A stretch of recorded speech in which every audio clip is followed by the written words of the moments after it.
Baik, Assalamualaikum warahmatullahi wabarakatuh. Halo pemirsa dan netizen dimanapun Anda berada, senang sekali rasanya pada kesempatan kali ini, saya Sylvia Rahmadani dapat kembali menemani Anda dalam program Dialog Khusus. Baik pemirsa, di tengah era modern yang serba canggih dan serba cepat ini, tentunya komunikasi dan informasi merupakan hal yang sangat krusial di tengah masyarakat. Namun pemirsa, informasi tidak hanya berkaitan dengan kecepatan aksesnya saja, tetapi juga berkaitan dengan transparansi dan juga akuntabilitas dari informasi tersebut.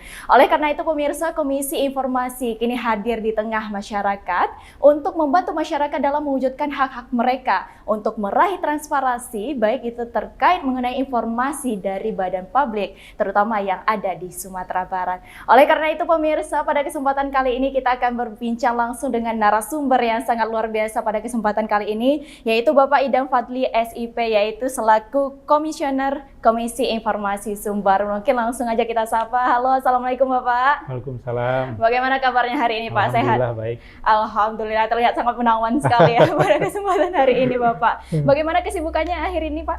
Akhir-akhir ini cukup padat karena kita lagi ada agenda monitoring dan evaluasi di Komisi Informasi. Oh, berarti memang sangat sibuk ya Pak Yeah. akhir-akhir ini. Wow, Yeah. sangat luar biasa sekali Pak. Mungkin Bapak boleh sapa dulu netizen yang ada di rumah Bapak. Ya, Assalamualaikum. Baik Bapak, sebelum kita berbicara terlebih lanjut, Bapak mungkin boleh menjelaskan terlebih dahulu secara singkat, apa sih itu sebenarnya Komisi Informasi Bapak? Ya. Baik, jadi kita sedikit flashback ke masa reformasi, itu tahun 1998. Baik.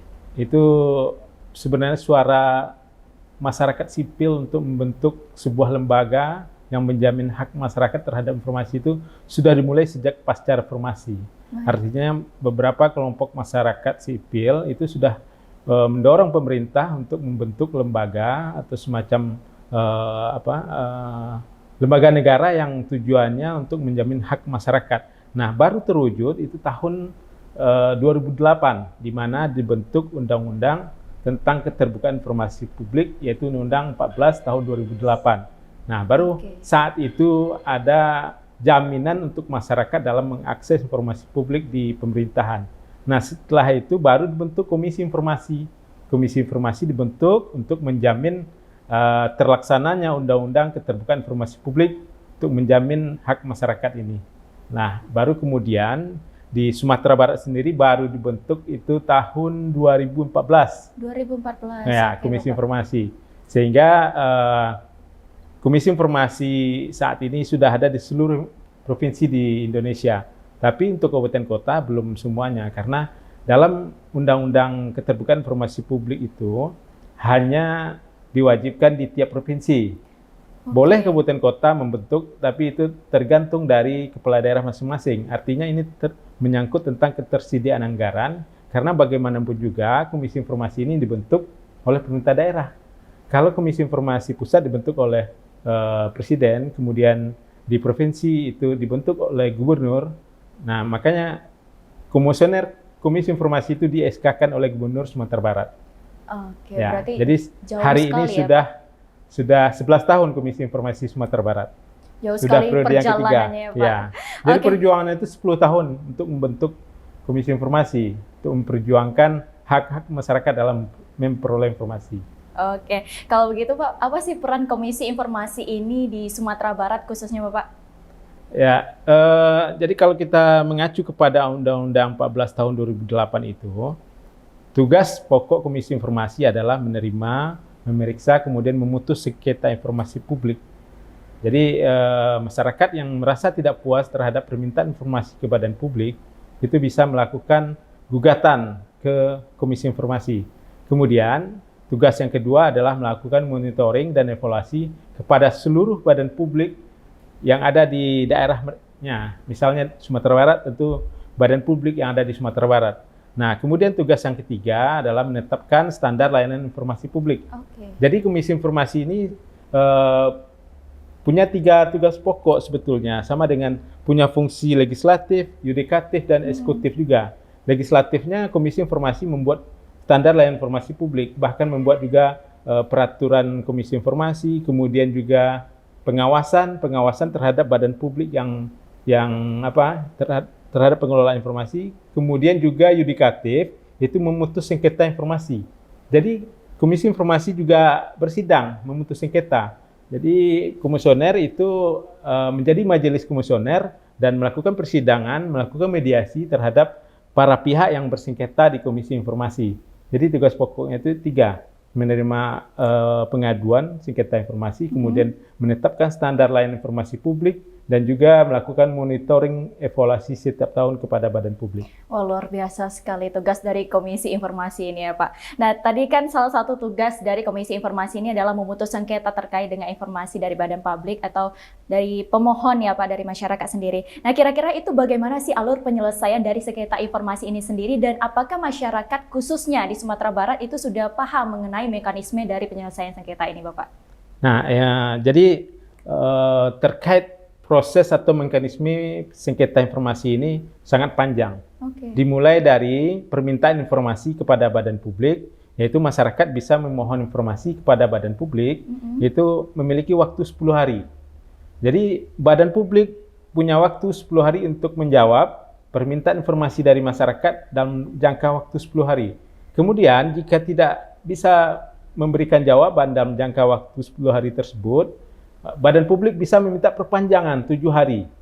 Perpanjangan waktu, tapi dengan catatan harus menyurati masyarakat tersebut, menyampaikan bahwa kami belum bisa memberikan informasi, kami masih mengupayakan, jadi mohon perpanjangan waktu. Jadi ada 10 tambah 7, 17 hari. Kemudian setelah 17 hari, jika tidak direspon atau direspon tapi tidak memuaskan jawabannya, tidak memuaskan bagi pemohon informasi, pemohon informasi bisa mengajukan keberatan ke pimpinan atau atasan badan publik. Nah, atasan badan publik itu punya waktu 30 hari untuk menjawab keluhan atau menjawab surat atau permintaan informasi yang diajukan oleh masyarakat.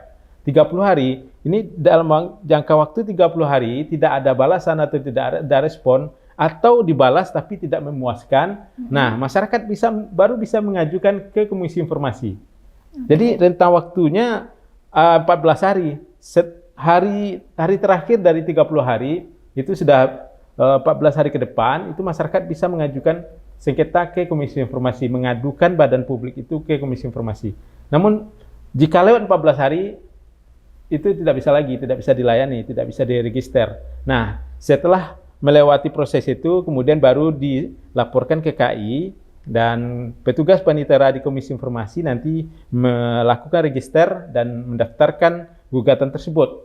Nah, dari hari pertama menerima gugatan itu, 14 hari ke depan, Komisi Informasi wajib memproses gugatan dari masyarakat tersebut. Nah, kemudian Komisi Informasi wajib menuntaskan sengketa itu dalam jangka 100 hari kerja. 100 hari kerja. Jadi, tapi alhamdulillah sejauh ini Komisi Informasi selalu menyelesaikan setidaknya rata-rata itu 50 hari kerja sudah tuntas. Sudah ada apa? Nah, tapi ada mekanisme lain, tidak harus bersengketa. Jadi salah satu atau tahapan pertama dalam penyelesaian sengketa itu dilakukan mediasi dulu sebelum persidangan adjudikasi. Disediakan oleh Komisi Informasi itu adalah mediator profesional yang terdiri dari para komisioner. Nah, nanti para pihak itu dimediasi. Kalau seandainya tercapai titik temu pada mediasi, maka sengketa itu dinyatakan selesai.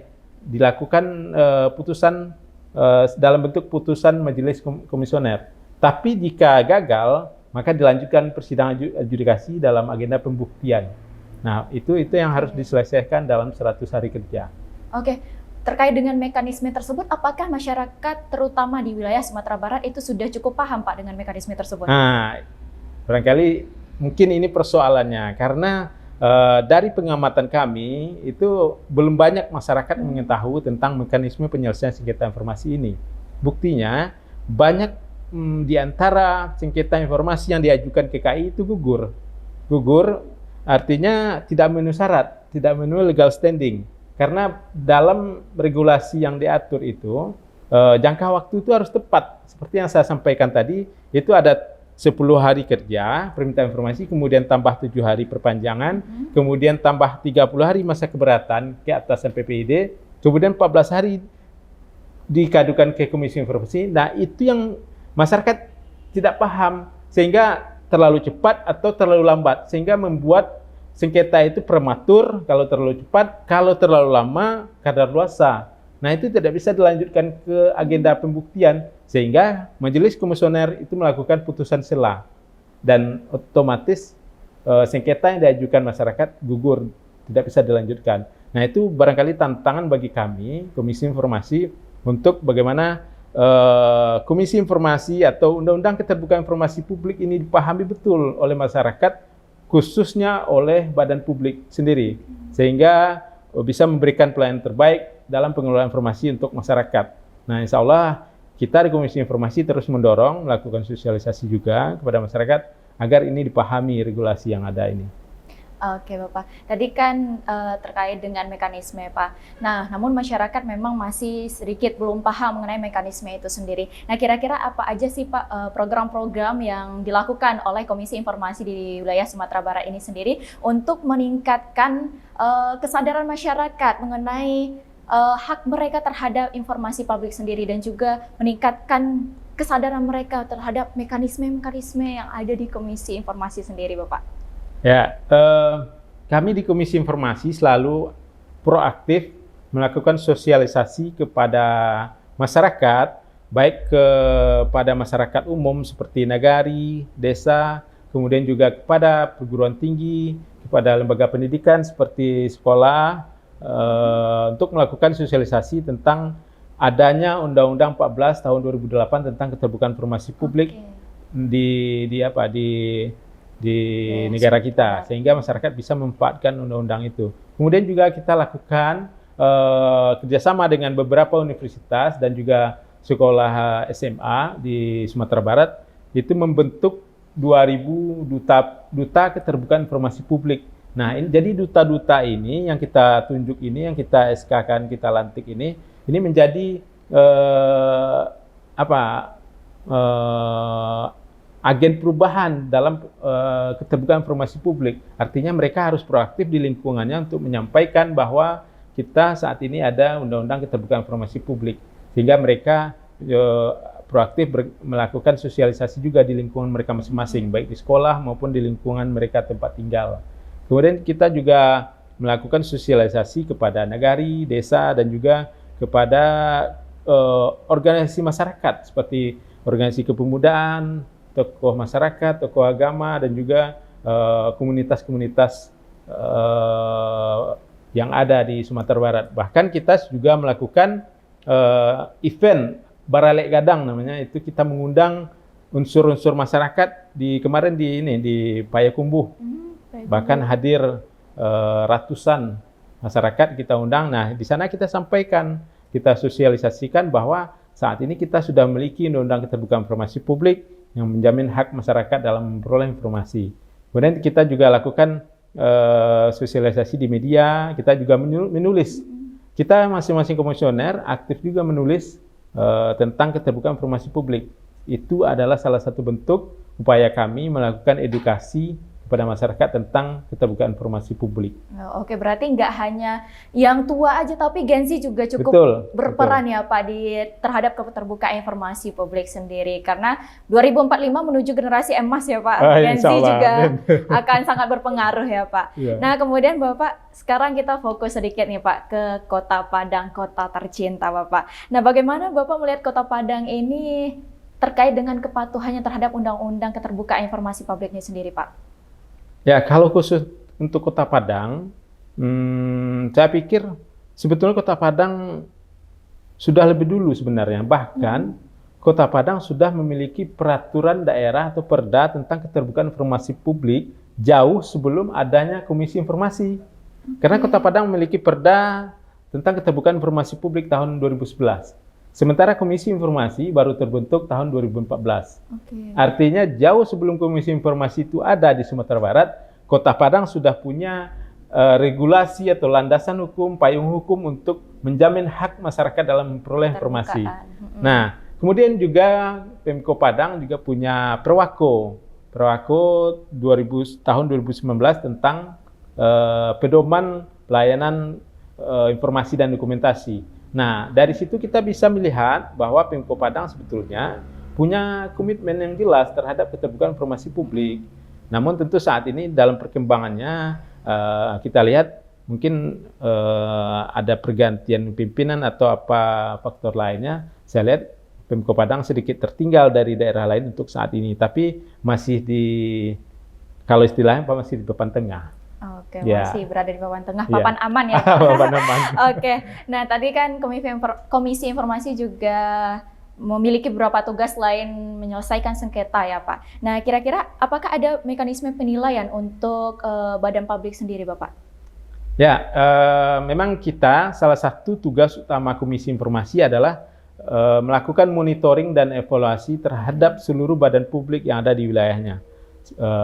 Artinya kita selalu setiap tahun itu melakukan MONEF.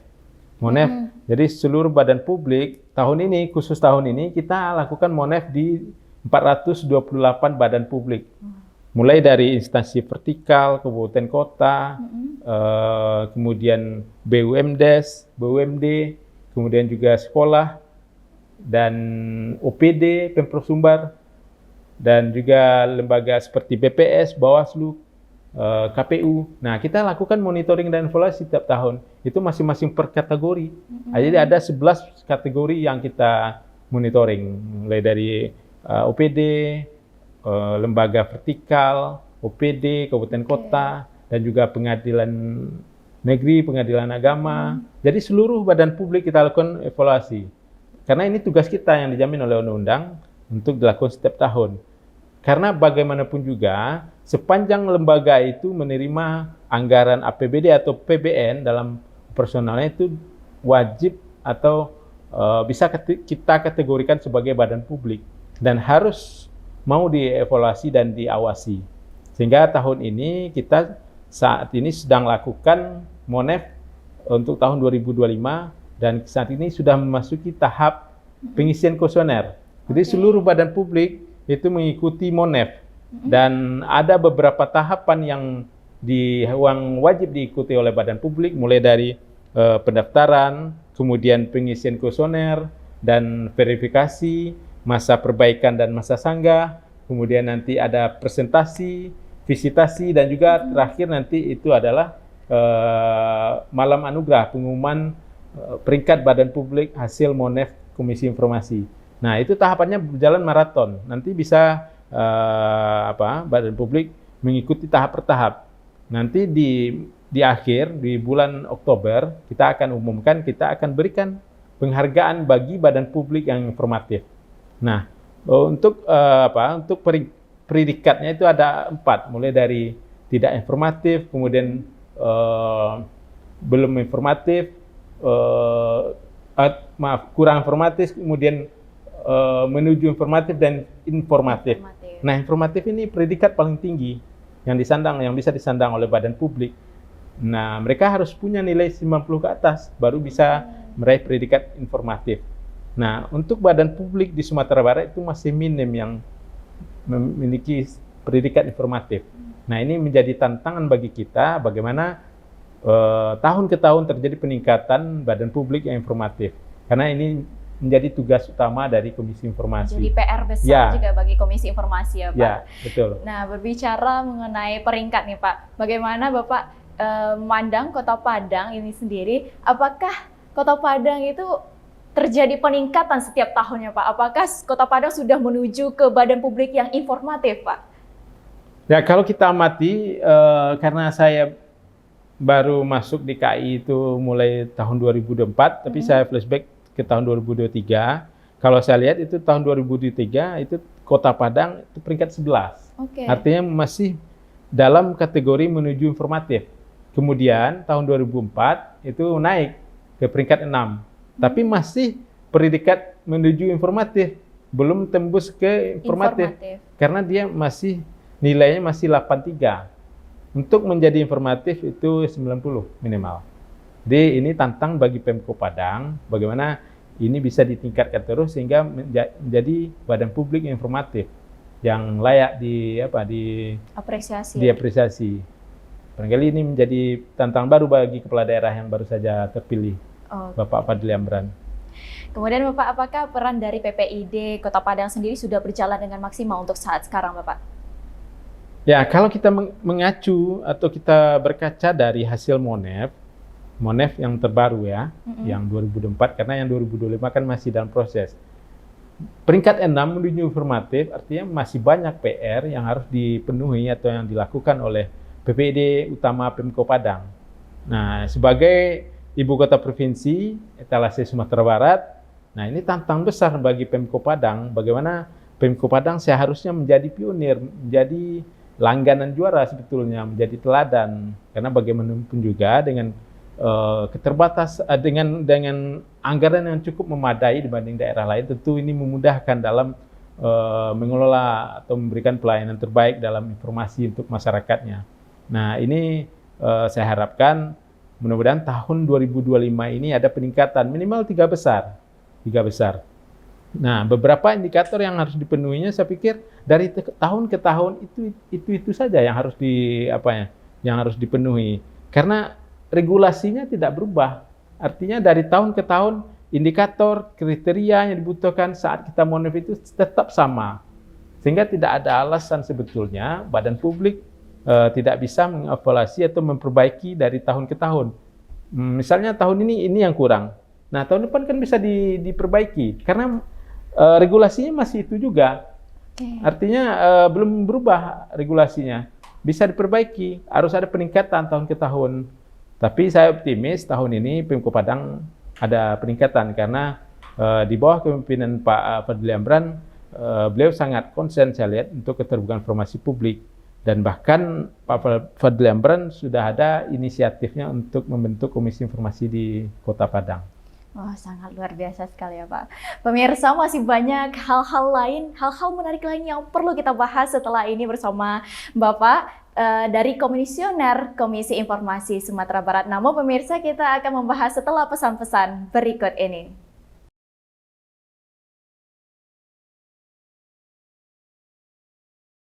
Baik pemirsa, terima kasih Anda masih bersama kami. Kita akan kembali berbincang bersama narasumber hebat kita dari Komisioner Komisi Informasi Sumatera Barat. Halo Bapak, kita kembali berbincang ya Bapak. Kita melanjutkan perbincangan tadi yang sempat tertunda. Nah Bapak, sejauh ini apakah ada sengketa informasi yang signifikan melibatkan badan publik di Kota Padang yang sudah ditangani oleh Komisi Informasi Sumatera Barat sendiri Bapak? Ya, kalau kita lihat dari sengketa yang masuk di Komisi Informasi, untuk tahun ini itu saya lihat baru satu. Satu. Tapi itu yang menyangkut PPID utama Pemko Padang. Tapi kalau badan publik vertikal ada cukup banyak, ada beberapa. Itu BPN, Badan Pertanahan. Nah, untuk yang PPID utama Pemko Padang itu baru satu, dan itu pun baru masuk beberapa hari yang lalu. Ada permintaan informasi, kemudian tidak merasa puas, lalu digugat ke Komisi Informasi. Dan jadwalnya besok mau disidang nih. Sidang persidangan pertamanya, sidang agenda pemeriksaan awal. Itu di mana yang jadi termohon adalah Pemko Padang, PPID utama. Nah, untuk apa? Untuk badan publik yang lain, tapi instansi vertikal, BPN dan mungkin ada beberapa yang lain, tapi instansi vertikal.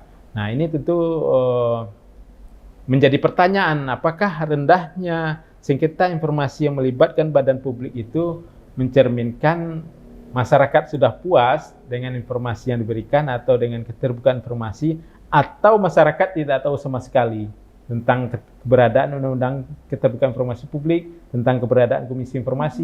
Nah, ini yang menjadi PR kita untuk mengidentifikasi apakah ini situasi seperti ini memang karena masyarakat sudah puas atau memang masyarakat belum mengetahui tentang mekanisme ini. Berarti jadi PR besar juga ya Pak untuk menyelidiki dan mengidentifikasi sebenarnya apa topik atau sumber utama masalah dari masyarakat sendiri ya Pak. Nah, untuk dalam beberapa waktu terakhir ini Bapak, apakah dari Komisi Informasi Sumatera Barat sendiri memiliki catatan terkait dengan keluhan masyarakat, terutama di Kota Padang, terkait dengan tidak mudahnya akses informasi Bapak? Ya, kalau kita lihat dari hasil rekap atau sengketa yang masuk, itu memang masih minim. Masih minim, artinya belum belum banyak tentang keluhan terhadap ketersediaan informasi atau keluhan terhadap kesulitan mengakses informasi di Pemko Padang. Nah, seperti yang saya sampaikan tadi, ini yang perlu kita kaji betul, apakah ini sudah mencerminkan tingkat kepuasan masyarakat terhadap kinerja PPID Pemko Padang, atau ini mencerminkan ketidaktahuan masyarakat atau ketidakpedulian masyarakat terhadap hak mereka, di mana hak memperoleh informasi publik itu dijamin oleh undang-undang. Nah, ini akan kita lakukan kajian atau monitoring evaluasi setiap tahunnya. Oke, kemudian apakah ada saran dari Bapak atau saran dari Komisi Informasi Sumatera Barat kepada pemerintah Kota Padang untuk meningkatkan kualitas dari keterbukaan informasi sendiri untuk menuju ke tahap yang informatif ya tadi Bapak? Ya, saya pikir karena masih menuju informatif, itu masih banyak PR yang harus dilakukan atau dibenahi oleh PPID Pemko Padang. Yang pertama tentu saja itu memperbaiki atau membenahi daftar informasi publik, karena badan publik wajib itu melakukan identifikasi terhadap jenis-jenis informasi, mulai dari informasi tersedia setiap saat, kemudian informasi berkala, kemudian informasi serta-merta, dan ada juga informasi yang dikecualikan. Jadi Undang-Undang Keterbukaan Informasi Publik tidak hanya mewajibkan badan publik untuk memberikan informasi, tapi juga menjamin hak badan publik dalam informasi yang dikecualikan. Nah, ini informasi yang dikecualikan ini tidak mudah juga. Jadi badan publik punya hak atau dijamin undang-undang tidak memberikan informasi apabila memang itu informasi yang dikecualikan. Ada standar atau kriteria yang mesti dipenuhi untuk menetapkan informasi itu menjadi informasi yang dikecualikan. Dasarnya harus undang-undang. Artinya, jika informasi ini diberikan, dikhawatirkan akan mengancam keselamatan seseorang atau membuka rahasia pribadi seseorang atau mengancam keselamatan negara. Nah, itu harus menjadi pertimbangan. Jika memang tidak, itu informasi yang terbuka yang harus diberikan oleh badan publik kepada masyarakat.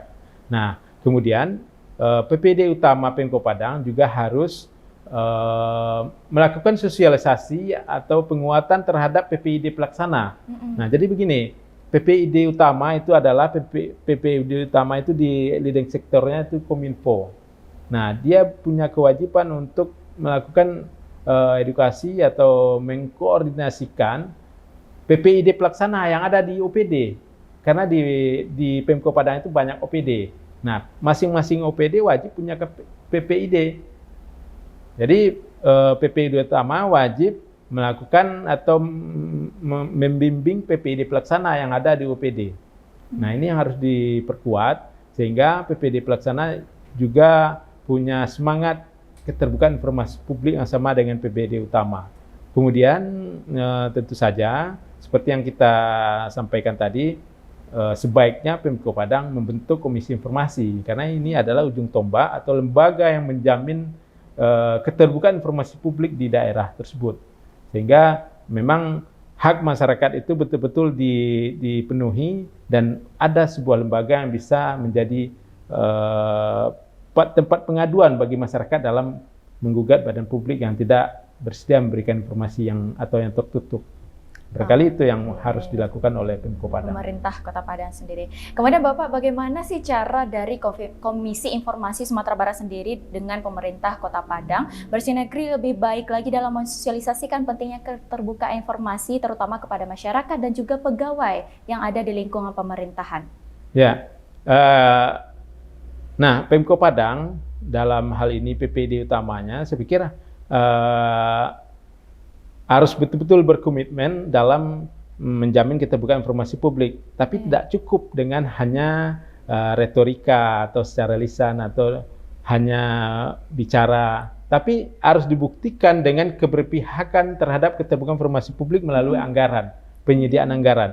Nah, Pemko Padang, PPD utama harus menganggarkan untuk BIMTEK, kemudian juga sosialisasi tentang keterbukaan informasi publik, karena bagaimanapun juga yang menjadi ujung tombak dari PPID itu tentu harus memahami regulasi ini. Nah, mereka harus diberikan BIMTEK atau pemahaman edukasi terhadap Undang-Undang Keterbukaan Informasi Publik, kemudian ada juga peraturan Komisi Informasi tentang standar layanan informasi publik, kemudian juga ada peraturan nomor 1 tahun 2013 tentang prosedur penyelesaian sengketa informasi publik. Nah, itu tentu butuh anggaran untuk melakukan BIMTEK, pembinaan. Nah, itu yang harus dipahami, sehingga memang keberpihakan terhadap keterbukaan informasi publik ini diwujudkan dalam dukungan anggaran. Dan kita di Komisi Informasi Publik siap melakukan pembinaan atau pendampingan kepada badan publik jika memang dibutuhkan. Nah, kita selalu terbuka atau memberi ruang bagi badan publik yang ingin konsultasi, kerjasama, atau apapun namanya, kita siap melakukan pendampingan. Berarti Komisi Informasi siap sedia ya Pak Ya. untuk memberikan fasilitas sepenuhnya kepada badan publik, terutama yang ada di wilayah Sumatera Ya, Barat betul. sendiri Bapak.